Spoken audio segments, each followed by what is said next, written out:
Саламатсыздар ма, құрметті оқушылар? Бүгін біз алгебра 8-ші сынып 1-165-ші есепті шығарамыз. Бұл жерде өрнекті ықшамдау қажет. Бұл өрнекті ықшамдау үшін біз не істейміз? Түбірасты жетінің өзінің орнына қоямыз. Түбірасты 24-ті көбейткішке жіктейміз. Түбірасты 24 деп отырғанымыз қалай жіктесек болады? Так, 4 көбейту 6 деп жіктесек. 4-ті 6-ға көбейтсек 24 болады. Сонда тең түбірасты 7 плюс 4-тен түбірдің астынан 2 шығып кетеді. Сонда 2 түбірасты 6 болады. Міне осылай жазуға болады. Сонда 7 плюс түбірасты 24 дегенде 7 плюс 2 түбірасты 6 деп жазуға болады.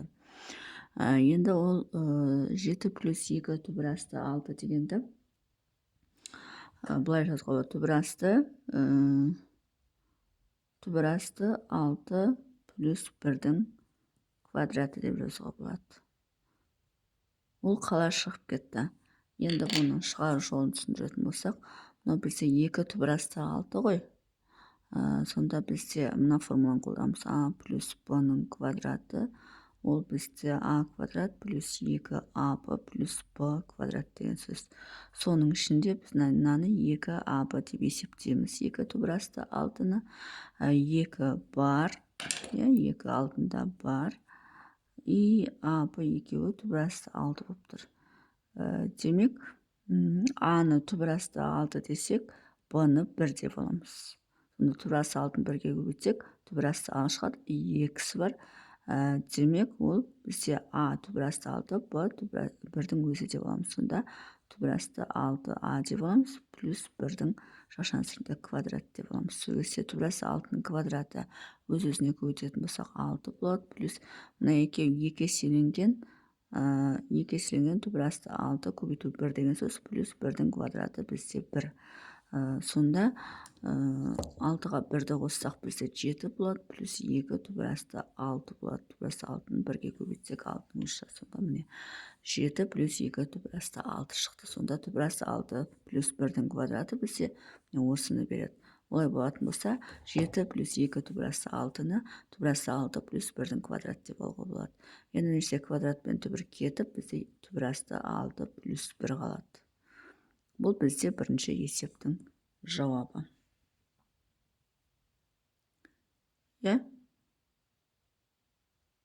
Міне осылай шығарамыз біріншісін. Енді екіншісін көрейік. Екіншісі бізде түбірасты 7 азайту түбірасты 24 дейді. Енді бұны да біз түбірасты 7 минус түбірасты 24-ті 4 көбейту 6 деп жіктейік. Сол кезде тағы да 4-тен 2 түбірдің астынан шығып кетеді. Түбірасты 7 минус 2 түбірасты 6 деп жазамыз. Енді ол бізде, енді бұны шығару үшін тағы да біз мынаған қараймыз. Яғни 2 бар, түбірасты 6 и 1. Сонда минус 2 көбейту түбірасты 6 көбейту 1 деп жіктейміз. Сонда бізде мынаны А деп аламыз, мынаны Б деп аламыз. Сонда арасында минус болғандықтан түбірасты 6 минус 1-дің квадраты деп алайық. Сонда мынаны квадратын ашатын болсақ, түбірасты 6-ның квадраты 6 болады. Екеуін көбейтеміз, 2 еселейміз, түбірасты 6 көбейту 1 болады, плюс 1-дің квадраты болады. Ол бізде 6 минус 2 түбірасты 6 плюс 1, демек 7 минус 2 түбірасты 6 шығады. Сонда 7 минус 2 түбірасты 6-ны түбірасты 6 минус 1-дің квадрат деп жазуға болады. Онда квадрат пен түбір кетеді, түбірасты 6 минус 1 болады. Сонда екінші есептің жауабы түбірасты 6 минус 1 болады екен.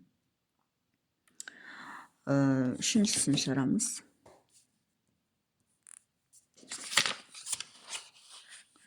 Үшіншісі түбірасты 7 қосу түбірасты 48 дейді. Түбірасты 7, енді 48-ді көбейткішке жіктейміз. Ол бізде 16 көбейту 3-ті, біз 48-ді 16 көбейту 3 деп жіктеуге болады. содан түбір асты 7 қосу. Енді 16-дан түбірдің астынан 4 шығады. Сонда 4 түбір асты 3 болады. Енді осы екеуін екі өрнектің қосындысының квадратына кетіреміз. Енді бізде 4 түбір асты 3-ті былай жіктеуге болады, 2 көбейту 2 түбір асты 3-те. Сонда мынау бізде формуладағы 2 еселенген 2 болатын болса, мынау біріншіміз А болса, мынау екіншіміз Б деп елестетсек, осылай шығарсақ, сонда анау А көбейту Б көбейту 2 еселенген. Демек, түбір асты бұны былай жазуға болады. А-ның орнына 2 плюс Б-ның орнына түбір асты 3 жақшаның сыртында квадраты деп жазып көрейік. Сонда А-ның орнына 2-ні қойдық, Б-ның орнына түбір асты 3-ті қойдық. Сонда мынаның квадраты 4 болады, плюс 2 еселенген болса 4 түбір асты 3 болады, плюс түбір асты 3-тің квадраты 3 болады. Сонда 7 плюс 4 түбір асты 3. Демек, бізде шығып тұр 7 плюс 4 түбір асты 3. Демек, 7 плюс 4 түбір асты 3-ті 2 плюс түбір асты 3-тің жақшаның сыртында квадрат деп жазуға болады. Енді квадратпен түбір кетеді, бізде 2 плюс түбір асты 3 болады. Сонда бұл бізде үшінші есептің жауабы болады. Енді төртінші есепті шығарамыз. Төртінші есеп.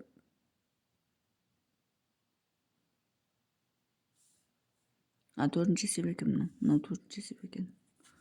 Үшінші есеп қап келіпті. Үшінші есеп түбір асты 5 плюс түбір асты 24 дейді.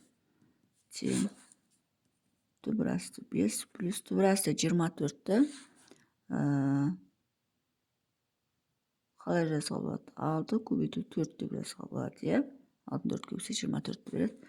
Енді 4 деп отырғанымыз бізде 2-ның квадраты, сондықтан 2 шығып кетеді. 5 плюс 2 түбір асты 6. Осылай жазуға болады. Енді мынаны 2 көбейту түбір асты 6-ны түбір асты 3 көбейту түбір асты 2 деп жазуға болады. Сонда мынау 2 еселенген, бұл формулада 2 деп елестетсек, алдындағысын мынаны А, мынаны Б деп елестетсек, сонда 2А Б шығады. А-ның орнында түбір асты 3, Б-ның орнында түбір асты 2. Енді бұны қалай жазуға болады? Түбір асты 3, яғни А-ның орнына түбір асты жазамыз, плюс Б-ның орнына түбір асты 2 жақшаның сыртында квадрат деп алайық. Сонда түбір асты 3-тің квадраты бізде 3 болады, плюс 2 еселенген түбір асты 3 көбейту түбір асты 2 болады, плюс түбір асты 2-ның квадраты 2 болады. Тең 3 қосу, мына түбір асты 3 пен түбір асты 2-ның көбейтіндісі 2 түбір асты 6 болады, плюс 2 болады. Енді 3 пен 2 қосылып 5 плюс 2 түбір асты 6. Демек, біздегі жаңа 5 плюс 2 түбір асты 6 шығып тұр. Енді осының орнына сонда мынаны жазуға болады. Сонда түбір асты 3 плюс түбір асты 2-ның жақшаның сыртында квадраты дейміз мынаның орнына. Мына квадратпен түбір жойылып кетті. Түбір асты 3 плюс түбір асты 2 болады. Бұл бізде үшінші есептің жауабы. Үшінші есептің жауабы, мынау төртінші есептің жауабы, мынау екінші есептің жауабы, мынау бірінші есептің жауабы. Енді қалды бізде 4 есеп. Енді 5-шісі шығарамыз. Келесі параққа шығармасақ, ол бізде сыймайды. Өйткені өте көп уақытты алады. Енді 5-шісін шығарамыз. 5-шісі. Түбір асты 17 азайту 4 түбір асты 9 қосу 4 түбір асты 5. Яғни түбір болып кетті. Енді бұны есептеу үшін бірінші ең ішінде кішкентай түбірді алайық, яғни А жағдай деп қойық. Түбір асты 9 плюс 4 түбір асты 5 дегенді алайық. Сөйтіп, осындан түбірден не шығатынын көрейік. Мынаны біз 2 көбейту түбір асты 5 деп алсақ, мынау бізде формулада 2 болса, мынаны А, мынаны Б деп алайық. Сонда 2 плюс түбір асты 5-тің квадраты деп жазсақ, 2-ның квадраты бізде 4 плюс 2 көбейту 2-ні формулада 2 көбейту түбір асты 5 плюс түбір асты 5-тің квадраты бізде 5. Сонда 4 плюс 2 2 4 түбір асты 5 плюс 5 болады. 4-ке 5-ті қоссақ 9 болады плюс 4 түбір асты 5. Демек 9 плюс 4 түбір асты 5-ті 2 плюс түбір асты 5-тің квадраты деп жазуға болады. Яғни 9 плюс 4 түбір асты 5-ті түбір асты 2 плюс түбір асты 5-тің квадраты деп жазуға болады. Сонда квадратпен түбір кетеді, 2 плюс түбір асты 5 қалады. Сонда мына жерден 2 плюс түбір асты 5 қалады. Соның орнына апарып қоямыз. Кеттік, түбір асты 17, азайту 4. Енді мына жерден түбір кетіп қалып, мынау шықты ғой, олай болатын болса 2 плюс түбір асты 5 деп осыны жаза салсақ болады. Мына түбір кетіп қалды, ол түбірден мынау шықты. Енді түбір асты 17, азайту 4, 2-ге өтеміз 8 болады. Минус 4-ті минус 5-ге өтсе минус 4 түбір асты 5 болады. Түбір асты 17-тен 8 алсақ бізде 9 болады. Минус 4 түбір асты 5. Енді осы жерден 4 түбір асты 5-ті тағы да 2 көбейту 2 көбейту түбір асты 5 деп жазуға болады. Мына формулада 2 еселенген деп елестетсек, мынаны А, мынаны Б деп жазуға болады. Демек 2 азайту түбір асты 5-тің квадраты. Немесе түбір асты 5 азайту 2-нің квадраты деп жазуға болады.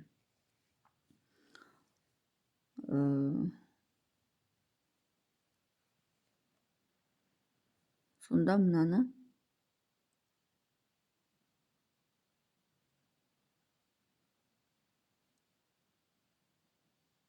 Б деп алайық, мынаны А деп алайық. Неге мен мынаны Б, мынаны А деп алып? Себебі түбір асты 5 үлкендеу болып тұр. Одан жуық шамам 2-дің бірдеме шығады, amma бізде кіші болып тұр. Сонда үлкеннен кішісін алып квадраттасақ, сонда мынау шығады. Демек, А-ның орнына біз түбір асты 5 жазамыз. Сонда түбір асты 5 азайту 2-нің жақшан сыртында квадрат десек, 5-тің квадраты, түбір асты 5-тің квадраты 5 болады.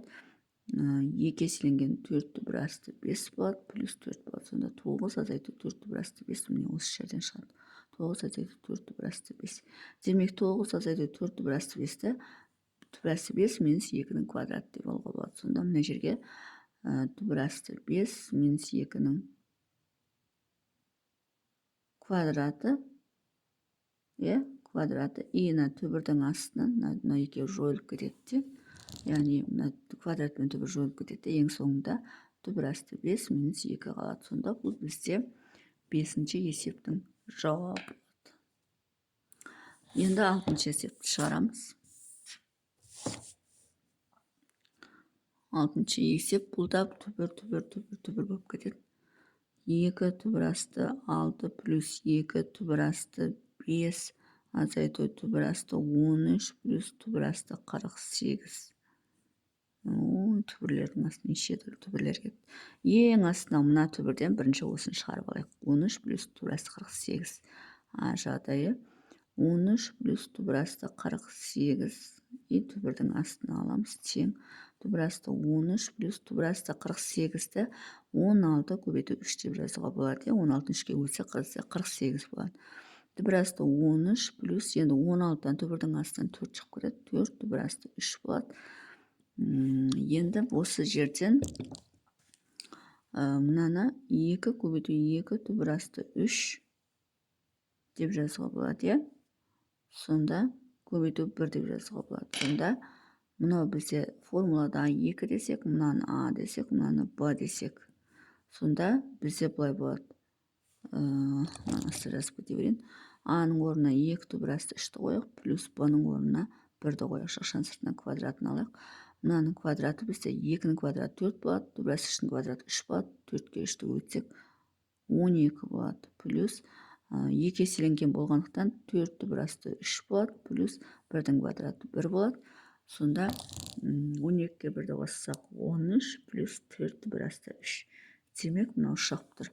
13 плюс 4 түбір асты 3-ті 2 түбір асты 3 плюс 1-дің квадраты деп жазуға болады. Яғни, мына жерге 2 түбір асты 3 плюс 1-дің жақшан сыртында квадрат деп жазуға болады. Сонда мына квадрат пен түбір жойылып кетіп, 2 түбір асты 3 плюс 1 болады. Есепті әлі аяқтаған жоқпыз. Бұны біз мынаның орнына әкеп қоямыз. Сонда 2 түбір асты 6 плюс 2 түбір асты 5. Алдында минусы бар. Жақшаның ішіне мынаны әкеп жазамыз. 2 түбір асты 3 плюс 1 деп.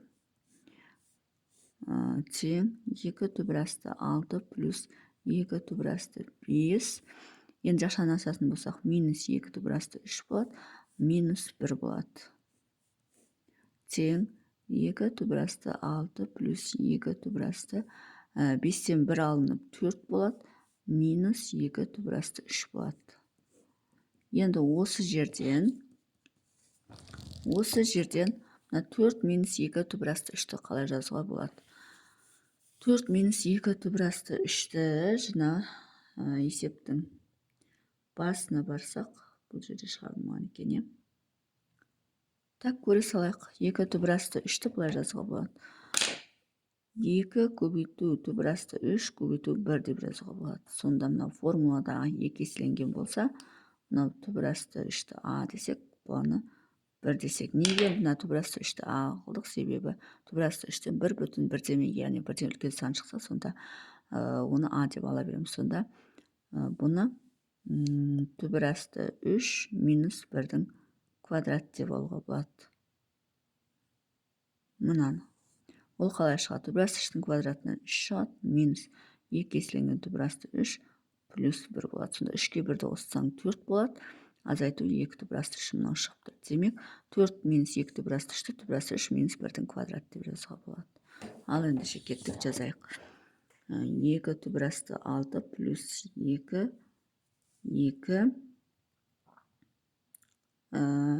түбір асты 4 минус 2 түбір асты 3-ті не деп алдық біз? Түбір асты 3 минус 1 деп алдық. Тең 2 түбір асты 6 плюс енді жақшаны ашамыз. 2 түбір асты 3 болады. Мынаны 2-ге көбейтсек, минус 2 болады. Тең 2 түбір асты 6-тан 2-ні алсақ 4 болады, плюс 2 түбір асты 3 болады. Ал оны мынаны біз 4 плюс 2 түбір асты 3-ті түбір асты 3 плюс 1-дің квадраты деп алсақ.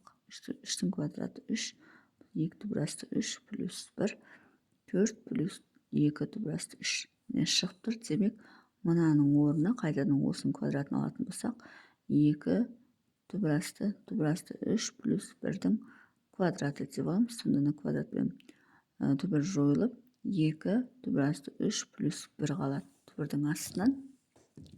Енді жақшаны аша саламыз. 2 түбір асты 3, екеуін көбейтеміз, плюс 2.